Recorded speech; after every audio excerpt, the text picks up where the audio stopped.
Assalamualaikum, welcome back to my YouTube channel. Kali ini aku mau sharing tentang pengalaman kehamilan pertama aku jauh dari orang tua.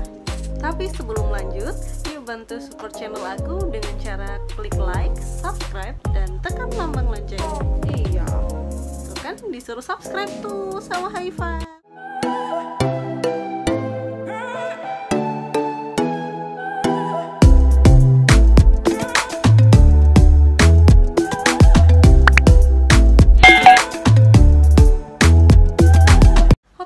Kali ini aku mau sharing tentang kehamilan pertama aku yang jauh dari orang tua. Jadi aslinya kan aku asli Sidoarjo, Jawa Timur. Terus aku ngikut suamiku kerjanya di Jakarta. Nah, aku nikah di bulan Juni 2019, tanggal 16 Juni. Abis nikah itu sempat LDM jarak jauh selama 1 bulan. Jadi aku bulan Juni, bulan Juli itu aku masih di rumah mamaku, istilahnya aku masih tetap di tempat asal. Terus awal Agustus aku baru ngikut suamiku pindah di Jakarta. Oke, singkat cerita, pas di bulan Agustus itu kan aku udah tinggal di Jakarta sama suami aku. Nah, biasanya kalau untuk siklus menstruasi aku tuh kisaran tanggal 20 sampai tanggal 25-an. Nah, ini kalau tanggal 20 sampai tanggal 25-an kok aku belum mens ya. Terus aku nyoba suruh suami aku buat beli test pack. Terus kata suami aku ntar dulu lah, nunggu semingguan dulu baru coba cek test pack. Terus aku tunggu berhari-hari itu aku cek, ternyata belum mens juga sampai semingguan. Terus oke lah, suami aku suruh lagi beli test pack. Terus pas beli test pack, ternyata alhamdulillah pas aku cek subuh itu pertama aku pakai test pack yang kayak gini ini. Nah, udah jelek ya ini tapi masih aku simpen. Ini tuh waktu aku cek pertama kali itu memang agak samar-samar, tapi emang udah garis 2. Terus aku coba suruh suami beli test pack lagi. Besoknya ini aku cek yang pakai test pack kayak gini dan alhamdulillah udah garis 2, bener-bener udah fix, alhamdulillah hamil. Waktu aku test pack itu kan hari biasa tuh, weekdays, si suami aku kan juga masih kerja, jadi aku juga belum bisa sempat periksa ke rumah sakit. Terus ada rekomendasi dari teman-temannya suami aku yang tinggal di Jakarta, itu coba periksa di mana? Rumah sakit Hermina Kemayoran. Oke, aku hari Sabtunya itu ke rumah sakit Hermina Kemayoran dan aku periksa pertama kali. Aku udah bener-bener nggak tahu ya, maksudnya aku belum pernah masuk rumah sakit karena hamil.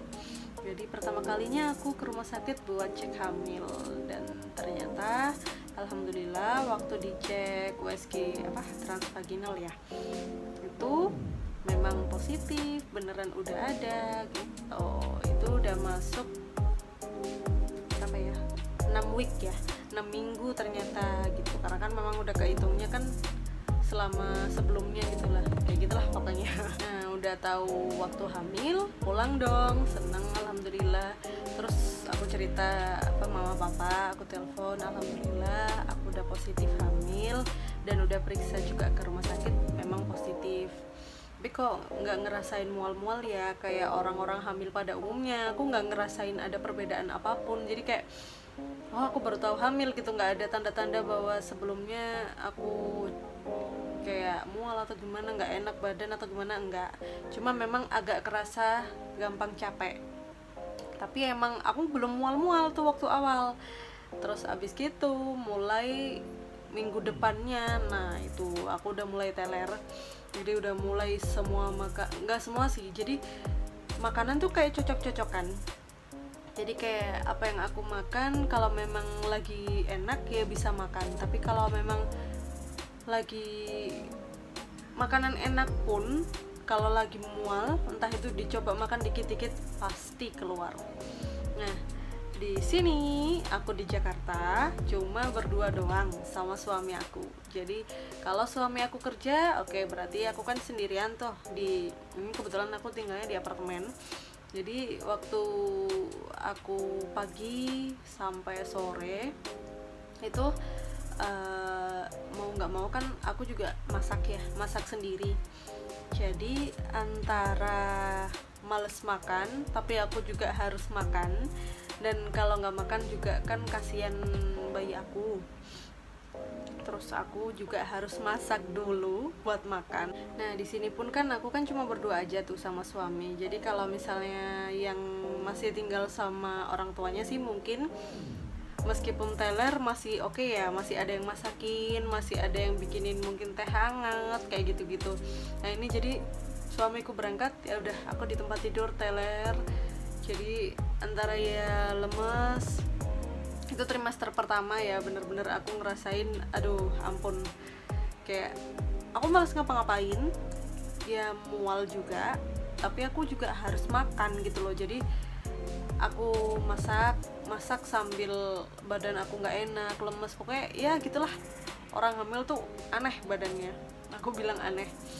Terus jadi aku masak juga sambil masak sendiri, aku makan sendiri, aku muntahin sendiri kayak gitu loh pokoknya. Nah waktu kontrol periksa kedua itu diinfoin sama dokternya nggak apa-apa kalau misalnya sekiranya nggak kuat makan, maksudnya nggak enak makan, nggak apa-apa, yang penting vitamin tetap harus minum. Terus kalau memang suka atau masih bisa minum susu, diminum aja susunya, intinya kayak buat pengganti makannya gitu aja, jadi biar nggak kosong-kosong banget gitu loh. Oke, untuk plus minusnya hamil jauh dari orang tua, suka dukanya ya. Yang pertama plusnya dulu, plusnya itu kita ngerasa seneng, dalam artian senengnya gini, kita di sini kan cuma berdua aja tuh sama suami, jadi mau nggak mau kan apa-apa pasti orang dua doang gitu loh, yang nolongin aku pasti juga cuma suami aku gitu. Jadi proteknya suami ke aku tuh lebih plus lah pokoknya. Kalau lagi hamil itu apa-apa pasti diturutin, yakinlah. Terus semuanya pasti, intinya kayak dimanjain lah pasti gitu.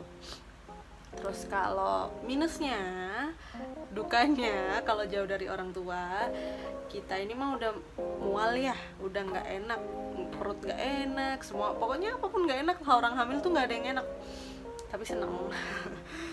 Pokoknya dukanya itu kita ketika lagi mual, lagi nggak enak, nggak ada makanan, nggak ada yang nyiapin makanan, masih masakin suami, masih bikin, misal pengen manis-manis, masih bikin teh hangat sendiri.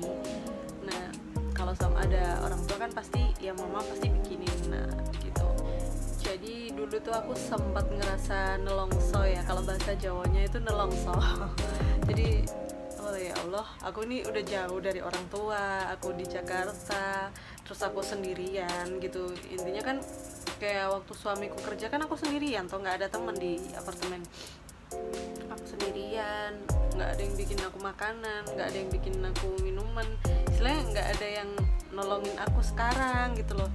Tapi balik lagi, semua juga ada hikmahnya, semua ada hikmahnya. Kalau memang nggak mandiri ya nggak pinter-pinter gitu. Jadi kita belajar mandiri ya, inilah proses hidup.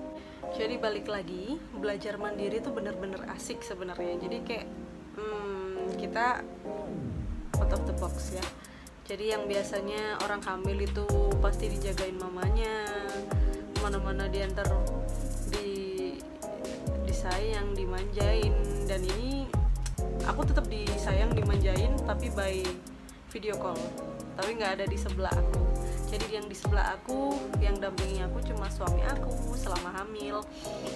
Jadi dan untung banget, alhamdulillah banget, aku punya suami yang sangat support aku, yang sabar banget, dan bener-bener suami siaga ya, sigap buat nolongin aku. Aku minta apa, aku minta tolong apa, pasti ditolongin dan diturutin. Jadi hidup berdua jauh dari orang tua itu kita berasa tim, kita harus kompak, kita harus pintar-pintar kerja sama. Jadi emang dari dulu tuh prinsip aku, kalau memang aku sudah nikah, aku bakalan lepas dari orang tuaku. Intinya aku bakalan keluar dari rumah. Ini jadi aku jauh ini lepas dari orang tuaku bukan karena jauh aja ya. Kalau misalnya aku tinggal di Sidoarjo pun, aku juga bakalan pindah dari rumah aku, biar aku nggak serumah terus sama mama papaku. Jadi selama kita masih kumpul sama orang tua, dijamin pasti kita nggak bakalan pinter-pinter. Jadi kita bakalan ngandalin orang tua terus, nggak bakal mandiri. Jadi pastilah gitu-gitu aja. Dibilang enggak, aku nggak bakalan manja, nggak mungkin. Pasti tetap apa ya istilahnya ya, ngandalin orang tua itu sudah pasti. Kalau kita dekat sama orang tua, kan orang tua juga nggak mungkin tega ngebiarin anaknya. Nah, tapi dengan kita lepas dari orang tua, mau nggak mau kita akan berusaha sendiri. Oh iya sayang, bentar ya. Jadi di sini aku bukan bermaksud buat jadi anak durhaka ya. Intinya aku tetap bakalan ketemu orang tua aku bakalan main ke rumah orang tua aku, tapi kita nggak tinggal serumah. Jadi kita hidup masing-masing, kita hidup sendiri-sendiri, tapi tetap kontak-kontakan, masih tetap saling berhubungan, tapi intinya nggak satu rumah. Udah gitu aja lah gitu. Selama kamu satu rumah, pasti kamu bakalan ngandalin orang tua kamu terus, dan kamu nggak bakalan bisa mandiri. Oke, mungkin segitu dulu aja ya cerita dari pengalaman pertama hamil jauh dari orang tua. Nanti kalau untuk kisah trimester pertama, nanti aku bakal bikin video selanjutnya.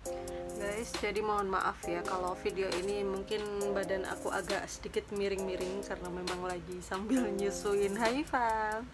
Oke, makasih banyak ya yang udah pada nonton video ini sampai habis. Jadi buat para bumil yang sedang merantau, yang ikut suaminya kerja di luar kota, kalian gak usah sedih.